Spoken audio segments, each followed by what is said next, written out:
En el vasto escenario del cosmos, existe una dimensión de la realidad que a menudo pasa desapercibida para la mirada común. La certeza de que, sin los seres vivos, la existencia misma carecería de un propósito palpable, quedando reducida a un escenario vacío, a un decorado silencioso y sin alma. Es en el refugio de los cuerpos, en la intrincada red del psiquismo de cada especie, donde el fenómeno de la vida encuentra su verdadero hogar. Pero el misterio se vuelve aún más profundo cuando el observador atento comprende que el escenario real donde todo acontece, donde las tragedias se sufren y las victorias se celebran, no es el mundo exterior, sino el territorio invisible de la mente. Allí, entre los pliegues de la conciencia, se libra el verdadero juego de la existencia, un tablero en el que diversas fuerzas y categorías de agentes universales despliegan sus cartas. Al contemplar la larga y brumosa cronología de la historia humana, surgen figuras monumentales que actúan como faros en medio de la densa niebla de la ignorancia colectiva. Entre estas luces que desafían las sombras del olvido, destacan dos nombres que han dejado una huella imborrable en el alma de la humanidad: el gran maestro de Galilea y el filósofo de la sospecha que habitó en los valles de Europa. Quien se adentra en el análisis de estos dos colosos no puede evitar sentir un profundo respeto por el legado humano y filosófico que ambos construyeron. No se trata aquí de juzgar los detalles cotidianos de sus vidas de carne y hueso, ni de evaluar las flaquezas que como hombres pudieron haber tenido. El verdadero valor reside en la inmensidad de sus obras, en la nutrición mental y espiritual que sus pensamientos siguen ofreciendo a quienes buscan respuestas más allá de las verdades impuestas. Sin embargo, para comprender la verdadera dimensión de estas enseñanzas, es necesario realizar una separación fundamental, una que el propio pensador de la sospecha consideraba crucial: desvincular el mensaje original del fundador de las distorsiones toscas y manipuladoras que sus supuestos seguidores erigieron a lo largo de los siglos. Las estructuras institucionales que se apropiaron del crucificado a menudo transformaron un mensaje de sensibilidad y liberación en un instrumento de control y domesticación de mentes. Esta brecha insondable entre el sueño del visionario y la realidad de los dogmas establecidos es el punto de partida para una de las indagaciones más apasionantes de la historia del pensamiento. El observador de esta crónica se sitúa ante un abismo intelectual al percibir que tal vez aquel filósofo europeo que fustigó con tanta fuerza los valores tradicionales fue el único ser lo suficientemente libre como para acertar en su crítica destructiva, aunque errara el tiro al intentar comprender el drama interno de aquel que murió en la cruz. Con una mirada desprovista de la infección de la creencia, este pensador contempló la escena con lentes únicas, atreviéndose a mirar donde nadie más se atrevía. En esta búsqueda constante, la agitación filosófica se convierte en un motor de transformación interna, una invitación a reciclar las ideas preconcebidas y a cuestionar los cimientos sobre los cuales se han edificado los valores morales de nuestra civilización. No se busca aquí entronizar deidades de piedra o figuras manipuladas por la política de antiguos imperios, sino rescatar la memoria de hombres y mujeres que, con su ejemplo, embellecieron el arte de vivir. En un mundo desgarrado por la incertidumbre, la pregunta que resuena con fuerza es si resulta más constructivo guiar los propios pasos bajo la mirada compasiva del místico o bajo la tensión creadora del filósofo. Una tensión que promete desvelar una verdad oculta tras el telón del tiempo. Para comprender el terreno donde germinaron estas dos corrientes de pensamiento, es necesario reconstruir el paisaje histórico y psicológico de un mundo que parecía atrapado en ciclos eternos de repetición y servidumbre moral. El ser humano, a lo largo de sus andares por la tierra, ha mostrado una tendencia persistente a delegar su propia responsabilidad en fuerzas externas, prefiriendo la comodidad de pertenecer a un rebaño guiado por pastores antes que asumir el peso de su propia soberanía. En este contexto, las religiones tradicionales y sus teologías estructuradas funcionaron como anestésicos para el dolor de existir, prometiendo recompensas en un más allá difuso a cambio de la sumisión en el aquí y el ahora. Este panorama de decadencia moral y de negación de los instintos vitales fue precisamente el objetivo de los ataques más feroces del filósofo de la sospecha, quien vio en el nihilismo religioso una enfermedad que carcomía la fuerza creadora de la humanidad. Por otro lado, la figura del crucificado emerge en un momento de extrema fragmentación social y política en las tierras de Oriente. Un entorno dominado por el puño de hierro de un imperio implacable y por la rigidez de una élite sacerdotal que utilizaba la ley divina como un yugo para oprimir a su propio pueblo. La promesa de un reino que no era de este mundo fue interpretada por muchos como una invitación a la resignación, pero una mirada más profunda revela que el mensaje original contenía las semillas de una rebelión interna, una transformación del ser que chocaba directamente con las estructuras de poder de su época. La tragedia histórica radica en que esta semilla fue rápidamente sepultada bajo toneladas de rituales, jerarquías y dogmas que desvirtuaron su esencia, convirtiendo la rebeldía del amor en una obediencia ciega y temerosa. El filósofo europeo, al observar esta distorsión histórica, no pudo sino rebelarse contra lo que consideraba la mayor traición al impulso de la vida. Para él, la moral que glorificaba la debilidad, la compasión desmedida y el desprecio por el cuerpo era una afrenta a la naturaleza misma. Propuso, en cambio, una vuelta a las fuerzas primordiales, un retorno a la afirmación incondicional de la existencia que los antiguos pueblos mediterráneos expresaban en sus cultos a la fertilidad y al devenir constante. En esta encrucijada teórica se plantea el gran interrogante. ¿Fueron estas dos figuras eternos enemigos condenados a destruirse mutuamente en el campo de la filosofía, o existió entre ellos una complicidad silenciosa, un pacto invisible que compartían aquellos que se atreven a alzarse en soledad contra la corriente de su tiempo? La respuesta a esta pregunta no se encuentra en las superficies de los textos sagrados ni en los manuales de historia, sino en la exploración de las profundidades de sus psiquismos y en la forma en que ambos decidieron afrontar sus respectivos destinos. Al profundizar en los trazos psíquicos que definieron a estos dos protagonistas del gran drama humano, destaca una característica fundamental que los une por encima de sus aparentes contradicciones. Ninguno de los dos se permitió jamás descaracterizarse o renunciar a la esencia de lo que creían estar llamados a realizar.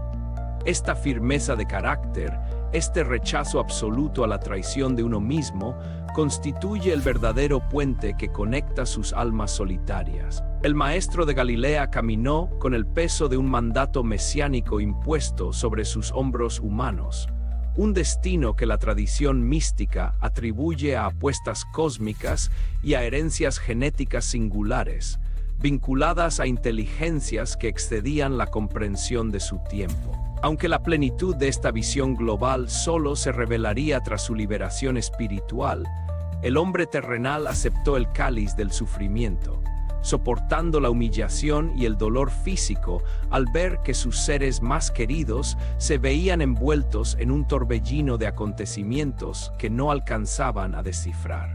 Por su parte, el pensador de los valles europeos mantuvo una fidelidad inquebrantable hacia su propia búsqueda, sin importar cuán deplorable o fragmentado pudiera sentirse en sus momentos de mayor aislamiento y enfermedad física. Su gran propósito no era la mera acumulación de conocimiento académico, sino la tarea titánica de esculpir en sí mismo un nuevo tipo de ser humano, una versión superadora de todas las decadencias que diagnosticaba en la sociedad de su época. Este proceso de autoformación artística, que a menudo ha sido incomprendido por psicólogos, psiquiatras e historiadores, partía de una premisa audaz. La vida tiene como fin principal el permitir que el individuo genere, de manera estética y consciente, una versión más avanzada y poderosa de su propio ser. Para este filósofo, la existencia no era un valle de lágrimas para pedir perdón, sino un lienzo en blanco donde la voluntad debía imprimir su sello indeleble. Este choque de perspectivas define la gran tensión de la narrativa. Mientras el místico oriental proponía un camino de entrega y comunión con una fuente superior de amor y justicia, el pensador occidental exigía la soberanía absoluta del individuo sobre su propio destino, rechazando cualquier forma de sumisión que debilitara las fuerzas de la naturaleza humana. Sin embargo, en el fondo de esta aparente discordia late un elemento común: la rebelión contra el rebaño, el desprecio por la mediocridad complaciente de quienes prefieren obedecer leyes muertas antes que escuchar el llamado de su propia voz interior. Es el inicio de un viaje intelectual que busca desentrañar si la verdadera fuerza reside en la compasión que se entrega o en la voluntad que se autosupera. La tensión entre estas dos visiones del mundo se eleva a un nuevo nivel cuando se analiza la valoración de la vida y el papel del sufrimiento en el desarrollo del espíritu humano. Para el filósofo europeo, la clave para descifrar el misterio de la existencia se encontraba en los antiguos ritos dedicados a la fuerza desbordante de la naturaleza, donde la alegría y el dolor no se oponían, sino que se integraban en un sentimiento de vitalidad superabundante. Decir que sí a la vida, incluso en sus momentos más oscuros, dolorosos y extraños, representaba la cumbre de la madurez espiritual. En este enfoque, que celebraba el eterno deber por encima de todo temor y compasión, incluso la destrucción y el sacrificio de los héroes eran vistos como partes necesarias de un proceso creativo infinito que no buscaba una finalidad mística o un paraíso celestial, sino el continuo desafío de existir. Este impulso vital obscuro, esta fuerza creadora y destructora que todo lo mueve, es lo que el pensador denominó la voluntad de poder. No se trataba de un deseo mezquino de dominar a otros, sino de la necesidad intrínseca de toda fuerza de expandirse, de superarse a sí misma y de dar forma al caos. Frente a esta corriente indomable, la moral religiosa tradicional aparecía como una fuerza castradora, una máquina de fabricar pecadores mediante la culpa y el miedo al castigo eterno. Al transformar los instintos naturales en faltas graves que requerían la intervención de una institución mediadora, se amputaba la capacidad del ser humano para convertirse en el verdadero agente de su existencia. De este modo, las personas quedaban reducidas a meros espectadores pasivos, asustados por las tormentas de la vida y dispuestos a entregar sus vidas a cambio de una ilusión de seguridad. La gravedad de este conflicto moral radica en que, al transferir las responsabilidades individuales a figuras divinas o a intermediarios religiosos, la humanidad se despojó de su papel activo en el proceso evolutivo. Quienes no poseían el valor de asumir su cuota de poder sobre la vida terminaban delegando esa sagrada tarea en manipuladores profesionales, en pastores de almas que prosperaban gracias a la debilidad de sus rebaños. Es en este punto de la reflexión donde el observador contemporáneo empieza a vislumbrar una extraña y asombrosa complicidad. Al atacar las distorsiones de la fe y poner en duda las verdades eternas impuestas por los intermediarios, el filósofo de la sospecha actuaba, paradójicamente, como un aliado indirecto del propósito original del crucificado, limpiando el camino de malezas dogmáticas para que la verdadera esencia de la experiencia humana pudiera volver a brillar en toda su pureza. La idea de una alianza implícita entre el místico de Galilea y el destructor de ídolos de Europa puede parecer, a primera vista, un desvarío conceptual, pero cobra un sentido profundo cuando se examina la naturaleza de sus rebeliones individuales. Ambos se alzaron como titanes solitarios contra los poderes fácticos y espirituales de sus respectivos mundos. En la época de la dominación imperial en Oriente, el centro neurálgico del control social no era únicamente el palacio de los gobernadores extranjeros, sino el Gran Sinedrio, una institución que concentraba el poder político, judicial y religioso en una teocracia implacable. El maestro Galileo confrontó de manera directa y temerosa esta estructura corrupta, desafiando la hipocresía de los doctores de la ley que cargaban sobre los hombros del pueblo fardos pesados que ellos mismos no estaban dispuestos a tocar. De igual manera, siglos después, el filósofo de la sospecha dirigiría sus cañones intelectuales contra la Iglesia y las morales decadentes que asfixiaban el espíritu europeo. La sociedad en la que el joven visionario oriental llevó a cabo su misión era un mosaico complejo de tensiones étnicas, políticas y religiosas. Un caldo de cultivo de resentimientos y esperanzas mesiánicas alimentado por siglos de invasiones y dispersiones. Para comprender la audacia de sus acciones, es preciso adentrarse en la geografía humana de aquel tiempo, donde la pureza de sangre y la rigidez doctrinal eran utilizadas como herramientas de exclusión.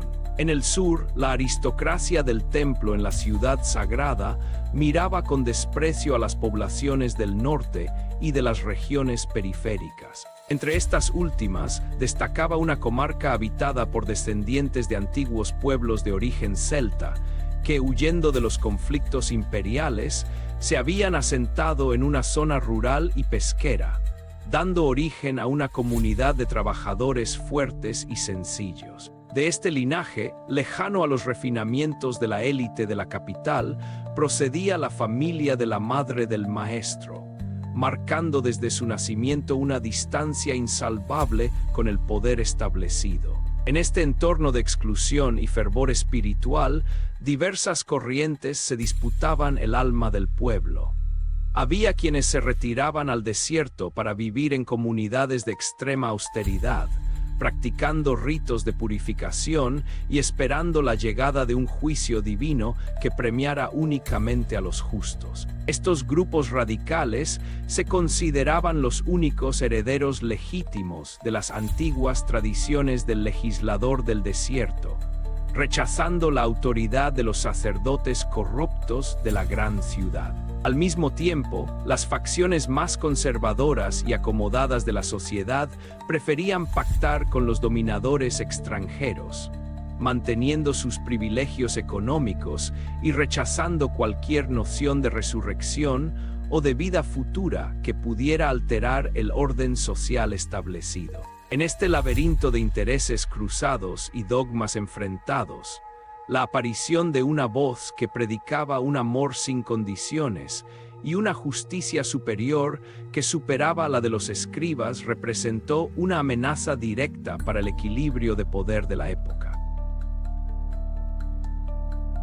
El conflicto se agudiza al analizar las facciones más militantes y legalistas que dominaban el panorama social en aquellas tierras orientales. Por un lado, se encontraban los puristas de la ley, observadores meticulosos de cada prescripción reglamentaria, que controlaban la vida cotidiana a través de una red de escuelas y lugares de oración distribuidos por todas las comunidades. Su influencia sobre el pueblo era inmensa, y su autoridad se basaba en la premisa de que la fidelidad ciega a los mandamientos antiguos era el único camino para la salvación nacional. Por otro lado, existían corrientes revolucionarias de carácter netamente político y militar, activistas y guerrilleros que propugnaban la lucha armada contra los opresores extranjeros y que esperaban la llegada de un caudillo poderoso, un guerrero celestial que aplastara a los ejércitos imperiales y devolviera la gloria terrenal a su nación. Muchos de los seguidores y familiares del joven maestro pertenecían a estas facciones combativas y experimentaron una profunda decepción al constatar que su mensaje no incluía el uso de la espada ni la búsqueda del poder temporal. Entre estos extremos de rigidez legalista y fanatismo guerrero, el maestro de Galilea propuso una vía completamente distinta, una que desarticulaba la lógica del resentimiento y de la violencia. Ante las leyes severas que ordenaban castigos físicos implacables contra quienes se desviaban de la ortodoxia, él respondió con una apelación directa al corazón humano, afirmando que la verdadera pureza no se mide por el cumplimiento externo de rituales, sino por los frutos de amor y compasión que brotan del interior del ser. Al declarar que los sepulcros blanqueados lucían hermosos por fuera, pero albergaban putrefacción en su interior, asestó un golpe mortal a la autoridad moral de las élites religiosas, desenmascarando la hipocresía que sostenía su poder sobre las conciencias del pueblo. Esta postura audaz lo colocó en una situación de extrema vulnerabilidad, convirtiéndolo en el blanco del odio unificado de todos los sectores de la sociedad de su tiempo. Al no encajar en los moldes del Mesías político esperado por los revolucionarios, ni en la estructura de sumisión exigida por los sacerdotes, se quedó solo en medio de la tormenta. Sin embargo, en lugar de utilizar sus extraordinarias capacidades mentales y espirituales para defenderse o para aplastar a sus adversarios, el maestro eligió el camino de la entrega voluntaria, dejándose conducir al sacrificio sin oponer resistencia física alguna. Esta decisión desconcertante plantea una de las mayores tensiones de la historia. ¿Fue su muerte una capitulación ante las fuerzas de la opresión o el acto de soberanía más absoluto que jamás se haya registrado en la memoria de la humanidad?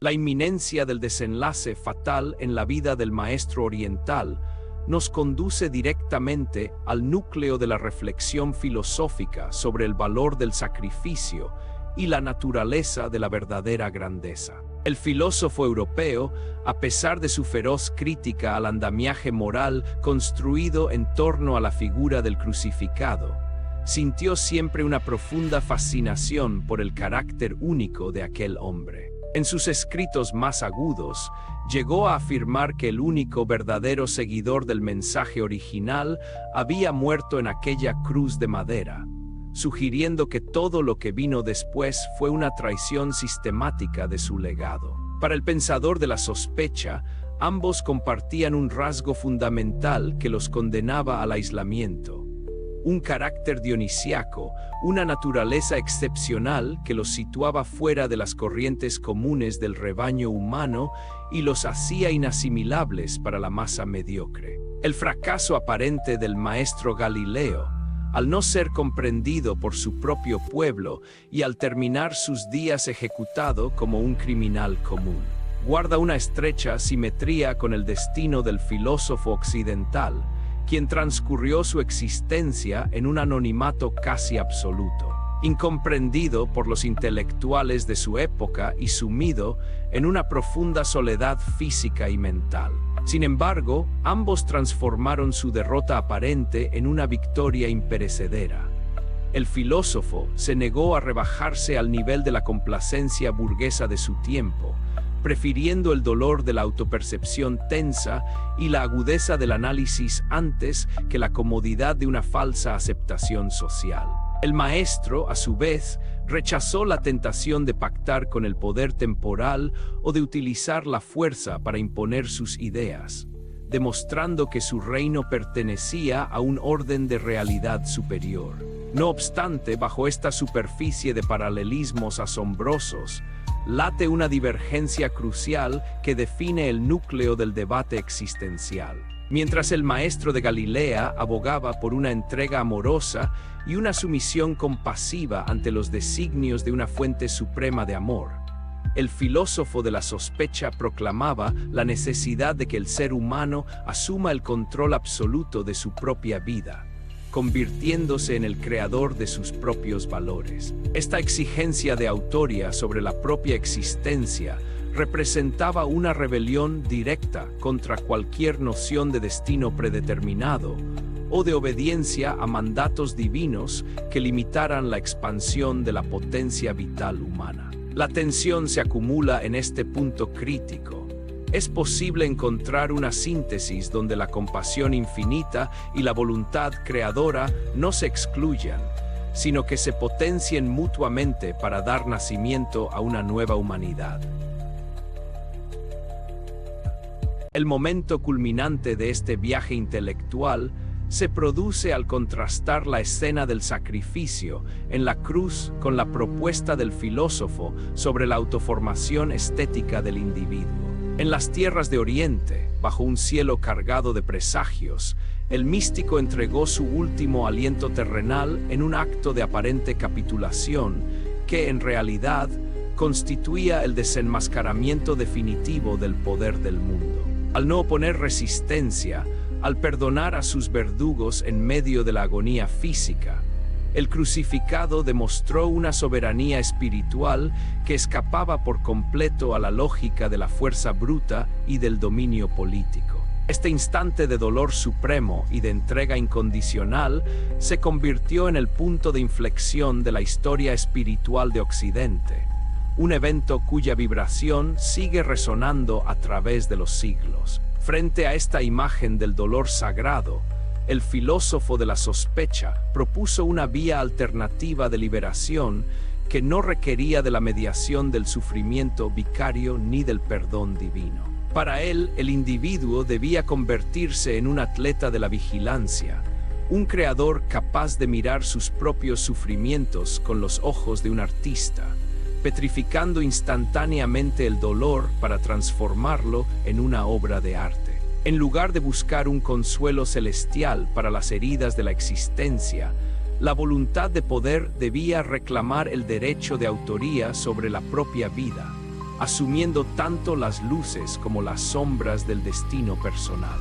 Esta actitud, inspirada en la mirada imperturbable de los antiguos mitos mediterráneos, representaba la afirmación definitiva de la vida terrenal frente a las promesas desvitalizadoras del más allá. La revelación que emerge de este choque de gigantes es que ambos, cada uno desde su trinchera existencial, intentaron rescatar al ser humano de la sumisión y de la pérdida de sí mismo. El maestro Galileo, mediante un amor que desafiaba las leyes del intercambio egoísta. El filósofo europeo, mediante una autodisciplina implacable que exigía la superación de toda decadencia moral. La cruz y el martillo del filósofo se revelan así no como símbolos de una enemistad irreconciliable, sino como las dos caras de una misma moneda. El esfuerzo desesperado de las conciencias más elevadas de nuestra especie por despertar a una humanidad dormida en los laureles de la comodidad y del autoengaño. Tras el estallido de estos momentos culminantes, el silencio se apodera del escenario histórico, dejando espacio para que se asienten las primeras consecuencias de estas revoluciones espirituales. En las provincias orientales, la muerte del maestro no apagó la llama de su mensaje, sino que la transformó en una fuerza subterránea que comenzó a propagarse con rapidez entre las poblaciones urbanas y desfavorecidas. Los antiguos seguidores, despojados de la expectativa de un reino terrenal inmediato, se agruparon en pequeñas comunidades de ayuda mutua, compartiendo sus bienes y practicando una moral de fraternidad que desafiaba la rigidez del orden social imperante. Sin embargo, de manera casi simultánea, comenzó el proceso de asimilación e institucionalización que terminaría por sepultar la audacia del mensaje original bajo nuevas capas de dogma y jerarquía. En Europa, el filósofo de la sospecha contemplaba la consumación de su propio destino con una mezcla de orgullo y melancolía. Sabía que sus palabras no eran para los hombres de su tiempo, sino que estaban destinadas a resonar en los oídos de las generaciones futuras. actuando como dinamita intelectual contra las certezas morales de un mundo que se negaba a despertar de su letargo. Su soledad se volvió aún más densa, pero en esa misma oscuridad encontró la fuerza para perfeccionar su método de análisis, sumergiéndose en las capas más profundas del psiquismo humano para desentrañar las verdades ocultas tras los juicios de valor del bien y del mal. La lucidez de su mirada, lejos de proporcionarle paz, lo aisló del rebaño de manera definitiva, confirmando su intuición de que el camino de la autoperfección artística es un sendero de soledad ineludible. El impacto inmediato de estas dos trayectorias revela la trágica constante del desarrollo humano, la incapacidad de la masa para sostener la tensión de la libertad y de la grandeza individual. Tanto el amor subversivo del místico como la voluntad de poder del filósofo fueron rápidamente malinterpretados, domesticados o rechazados por aquellos que preferían la seguridad del dogma a la incertidumbre de la transformación interna. El peso de los acontecimientos históricos empieza a revelar que la verdadera tarea de evolución espiritual no pertenece a las instituciones colectivas, sino al individuo solitario que asume el reto de despertar por sí mismo. A medida que el polvo de las batallas históricas se asienta, se hace posible realizar una evaluación más serena y profunda de las transformaciones internas que estas filosofías exigen de la conciencia humana. El filósofo de la sospecha, en su empeño por liberar al individuo de las cadenas de la culpa religiosa, teorizó y practicó un ejercicio constante de soberanía sobre la propia existencia. Un proceso de autoformación que exigía una atención y una presencia de espíritu excepcionales. Este camino, plasmado en sus esbozos autobiográficos juveniles como un verdadero romance de desarrollo personal, buscaba que cada ser humano fuera el autor legítimo de su obra vital, dominando sus propias virtudes en lugar de ser dominado por ellas. La capacidad de encarar el sufrimiento con la mirada del artista representaba la llave de acceso a un reino de conciencia donde el dolor físico o emocional no tenía la última palabra. Frente a este esfuerzo titánico de autoafirmación, la propuesta de entrega amorosa del maestro Galileo revela una dimensión que a menudo ha sido incomprendida por la crítica racionalista. Su invitación a la sumisión compasiva ante el diseño divino no era una apología de la debilidad o de la cobardía, sino una expresión de confianza absoluta en la armonía fundamental de la existencia.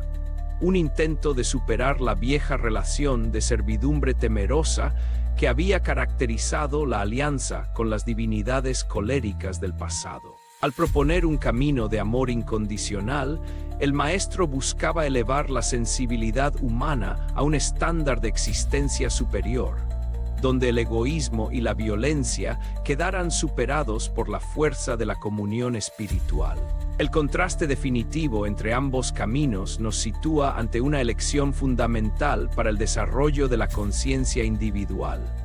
Por un lado, la autodisciplina del filósofo, que exige la autoformación artística y la superación constante del propio ser a través de la voluntad de poder. Por el otro, la gracia compasiva del místico, que propone la entrega voluntaria de las propias cargas a una fuerza de amor universal.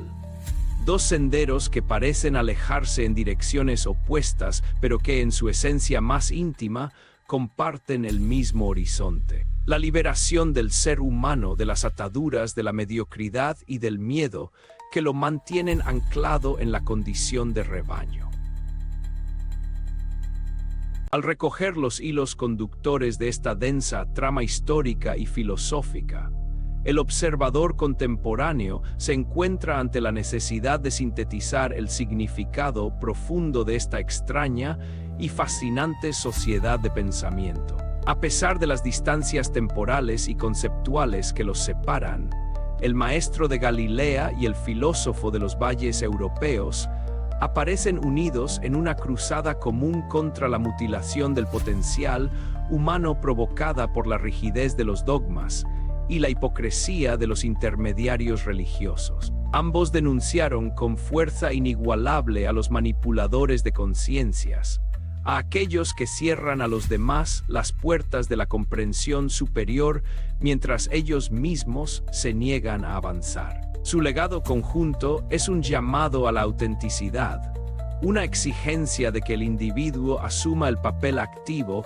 que le corresponde como agente de transformación en el juego de la existencia. La indagación filosófica del pensador europeo sobre el origen de los valores morales de bien y mal adquiere, en este punto, una relevancia crucial. Al cuestionar si la base de la creación misma no está regida por fuerzas ciegas u obscuras que empujan a cada ser vivo a luchar de manera violenta por su supervivencia, abrió una brecha de sospecha que la inocencia aparente del místico oriental no parecía contemplar en un principio. Sin embargo, al analizar la actitud final del crucificado, se percibe que él también optó por no subordinarse a las leyes violentas del entorno físico, prefiriendo sufrir las consecuencias de su desobediencia antes que traicionar la esencia de su mensaje de amor. De este modo, la supuesta inocencia del maestro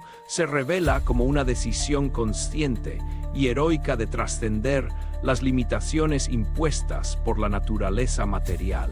Esta síntesis nos invita a considerar la existencia no como un proceso estático gobernado por decretos divinos inalterables, sino como un continuo devenir, un desafío constante en el cual cada conciencia debe construir sus propias respuestas. La verdadera tragedia humana no radica en la existencia de dolores o contradicciones en el diseño del mundo, sino en la renuncia de los individuos a ejercer su libertad y su capacidad creadora, prefiriendo la comodidad de la obediencia ciega a la responsabilidad de forjar su propia esencia. El filósofo y el místico nos recuerdan, cada uno con su propio lenguaje, que la vida es una obra de arte que espera ser esculpida por nuestras propias manos.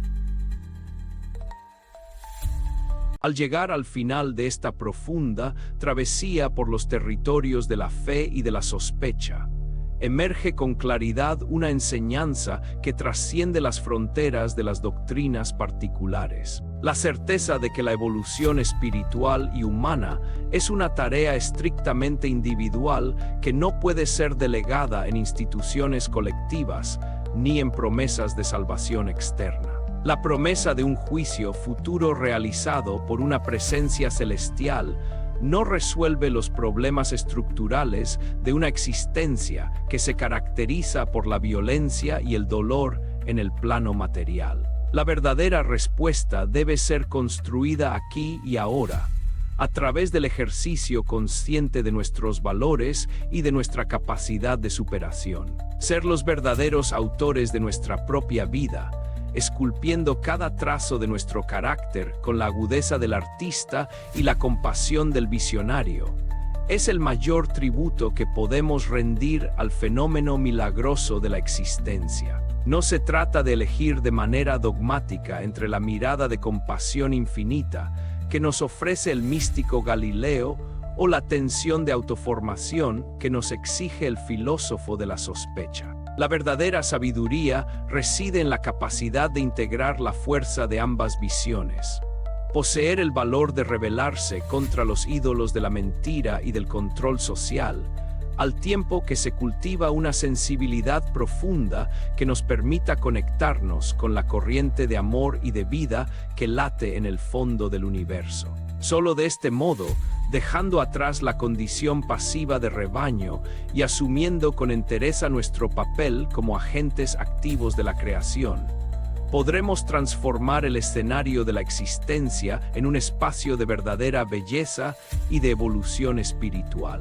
Que esta reflexión permanezca en la mente del observador atento como una semilla de inquietud constante, un recordatorio de que las respuestas a los misterios más profundos del ser no se encuentran en las certezas cómodas del pasado, sino en la búsqueda incansable de una verdad que se renueva con cada paso que damos en el camino de la conciencia. La vida continúa fluyendo a través de sus ciclos infinitos, esperando que aquellos que se atreven a pensar y a sentir con libertad dejen su huella luminosa en el lienzo del tiempo.